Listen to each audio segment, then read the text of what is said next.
Mkuu wa mazungumzo ya Hamas amekutana na wapatanishi kutoka Misri na Qatar mjini Cairo kabla ya mazungumzo yasiyo ya moja kwa moja na wajumbe wa Israel. Inadhaniwa kwamba walijadili kuhusu kuweka tarehe ya kuanza kwa usitishaji mapigano na kuandaa mazingira ya awamu ya kwanza ya mpango wa amani, ambapo mateka wa Israel waliobaki watabadilishanwa kwa mamia ya wafungwa wa Kipalestina. Mazungumzo hayo yatafanyika Sharm el-Sheikh yamewezekana baada ya Hamas kukubali baadhi ya vipengele vya mpango wa amani wa Rais Donald Trump. Alitoa wito kwa pande zote kuweza kushughulikia swala hilo haraka, akionya kwamba umwagaji damu mkubwa utatokea iwapo watashindwa kufikia makubaliano. Zaidi na Beldin Waliaula.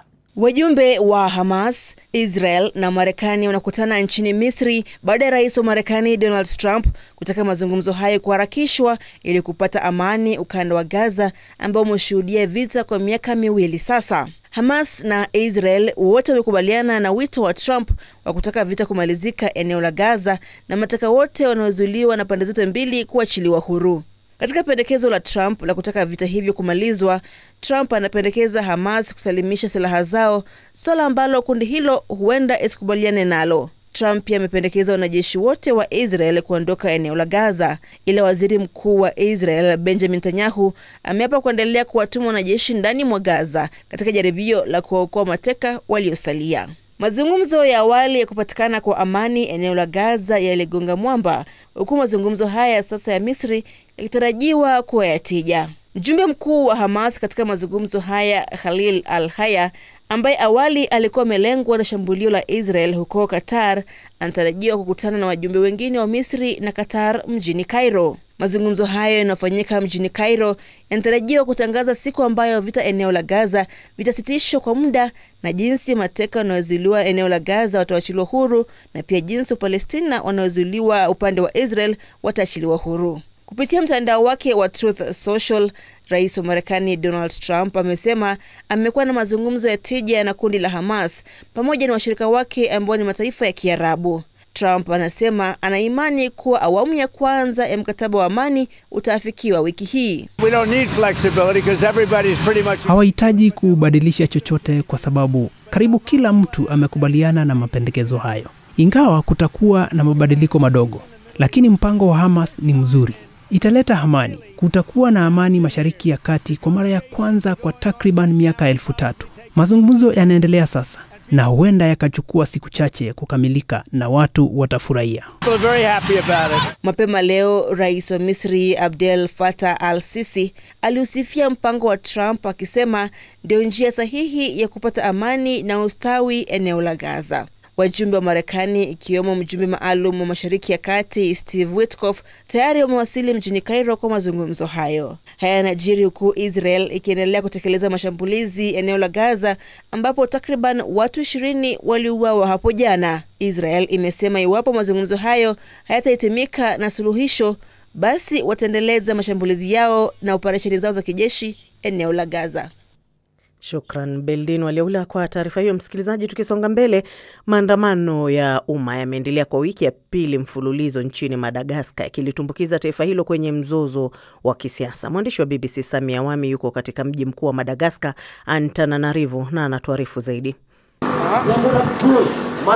Maandamano ndio haya yameanza. Vijana hawa wengi wao kama sio wote ni wanafunzi wa chuo kikuu na wametoka chuo kikuu mita chache tu kutoka hapa. Muda mfupi uliopita wameimba wimbo wa taifa na kiongozi wao amewahutubia hapa, pamoja na mambo mengi ambayo amesema ni kwamba rais lazima ajiuzuru. Sasa wanajiandaa kutembea na kwenda mjini, lakini karibu katika kila kona ya barabara tumekutana na polisi wengi sana ambao tunaamini wako tayari kuwazuia. Maandamano yaliyopita yamesababisha vifo vya watu 22, Umoja wa Mataifa umesema. Hata hivyo polisi na serikali wamekataa.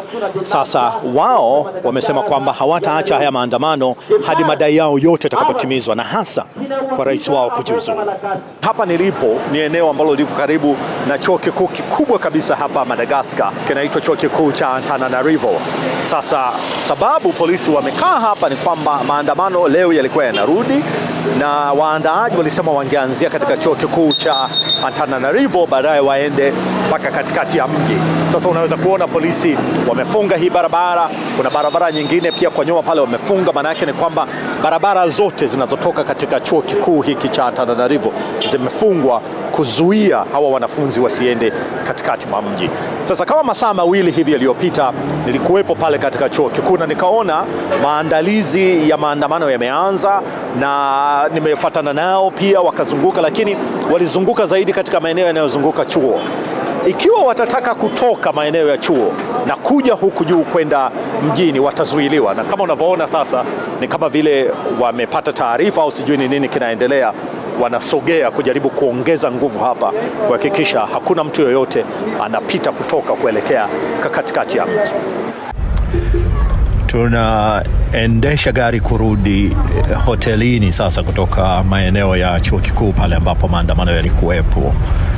Kwa kweli ukipita maeneo haya huku kama haujafika kule chuo kikuu unaweza kudhani kwamba hakuna maandamano, maana yake maisha yanaendelea kama kawaida. Kuna mabucha ya nyama hapa yanauza utumbo, maini, yanaendelea vizuri tu. Kuna gereji hapa zimefunguliwa.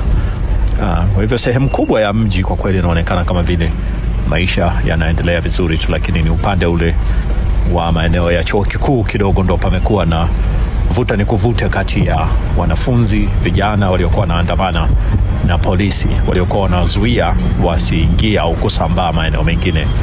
Huu mvutano kati ya polisi hawa na waandamanaji ambao wamesambaa upande ule na upande huu mwingine inawezekana ukaendelea hapa kwa muda mrefu kidogo. Maana yake waandamanaji wametuambia kwamba hawataacha kuandamana mpaka madai yao yatimizwe, na hasa kwa rais kujiuzuru. Lakini hadi hivi sasa tunaona kwamba rais mwenyewe ni kama vile amepuuza huo wito wa kujiuzuru.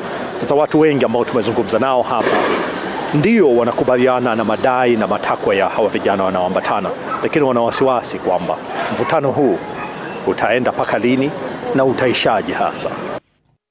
Samia Wami huyo, asante, kutoka Antananarivo kule Madagascar.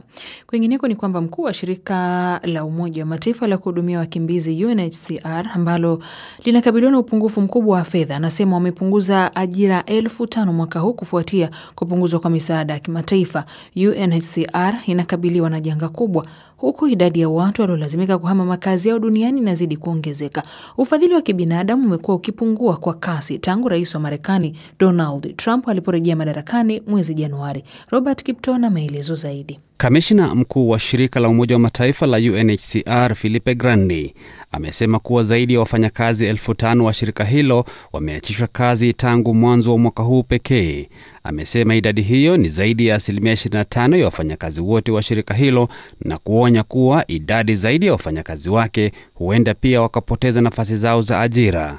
Msemaji wa shirika hilo amethibitisha kuwa wafanyakazi wa kudumu na wale walioandikwa kwa vibarua au kama wataalamu wamepoteza nafasi zao. Marekani imekuwa mfadhili mkubwa zaidi wa shirika hilo, na hivi majuzi serikali ya nchi hiyo ilisitisha ufadhili wote kwa mashirika ya kigeni, hali ambayo imesababisha mzozo mkubwa duniani.